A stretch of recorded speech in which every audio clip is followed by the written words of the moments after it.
जश्न है भारत, रग रग में है जीत की आदत, ऐसा हुनर दुश्मन भी सलामी दे। तू सूरज हम तेरे उजाले, तुझसे जुदा नहीं होने वाले, आखिर तक हम सफर तिरंगे के। जय हिंद जो नस नस में है, हर बाजी फिर बस में है, हिंदुस्तान के हिंदुस्तान बोले।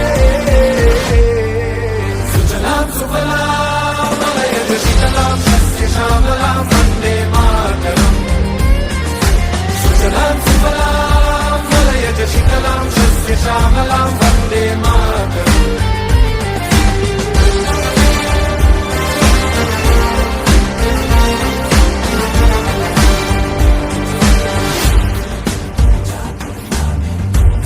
जमीन आसमानों में हाँ ही मुमकिन है दो जहानों में जज्बे।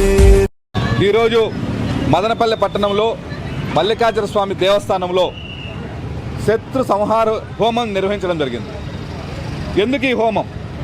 ఈరోజు భారతదేశం పాకిస్తాన్ చేసేటువంటి దుశ్చర్యలు ఏవైతే ఉన్నాయో వాటినన్నీ తిప్పికొట్టేటువంటి ప్రయత్నంలో మన యొక్క సైన్యానికి, భారత ప్రభుత్వానికి ఆ భగవంతుడు, ఆ మల్లికార్జున స్వామి బలం చేకూర్చాలనేసి ఈరోజు ఈ యొక్క హోమాన్ని నిర్వహించడం జరిగింది.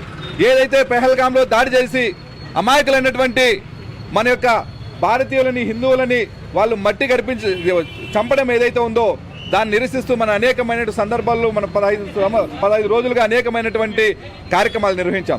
ఆ రోజే వాళ్ళకి చెప్పడం జరిగింది, మన కాగడాలు చేసే ప్రయత్నంలోనే వాళ్ళకి ఈ రోజు రేపో కాలరాత్రి పాకిస్తాన్ కాబోతుందని చెప్పేసి, అదేవిధంగా నిన్న లేక మొన్న జరిగినటువంటి ఏదైతే మన యొక్క వీర సైనికుల దాడి ఏదైతే ఉందో దాన్ని వాళ్ళ కాలరాత్రిగానే మిగిలిపోయింది వాళ్ళకి.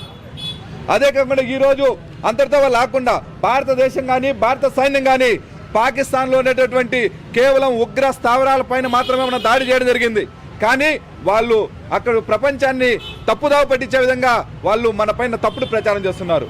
అయినప్పటికీ మన సైనికులు కానీ, మన ప్రభుత్వం కానీ భారత ప్రతిష్ట ఏదైతే మనం గతంలో ఏదైతే మన సైనికులు నిర్వహించారో, మన పెద్దలు ధర్మం ప్రకారం యుద్ధం చేశారో అదే ప్రకారం చేస్తున్నాం. మనం ఏదైనా సరే ఉగ్రవాదుల పైన దాడి తప్పిస్తే సాధారణమైనటువంటి ప్రజలపైన కానీ, పాకిస్తాన్ దేశం పైన కానీ మనం యుద్ధం చేయట్లేదు.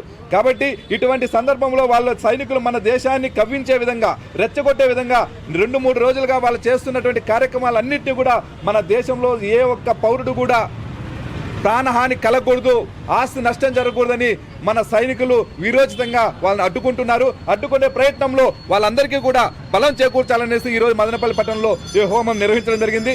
అదేవిధంగా నిన్న ఏదైతే యుద్ధం జరిగేటటువంటి సందర్భంలో మన యొక్క దేశం కోసం పోరాడుతూ మన యొక్క సైనికుల ప్రాణాలు ఈ యొక్క భరతమాతకు బలిదానం చేస్తూ నిన్న 20 ఏళ్ల యువకుడు, మన రాయలసీమ ముద్దుబిడ్డ, నిన్న మన సత్యసాయి జిల్లాకు సంబంధించినటువంటి మురళీ నాయక్ గారు వీర మరణం పొందడం జరిగింది.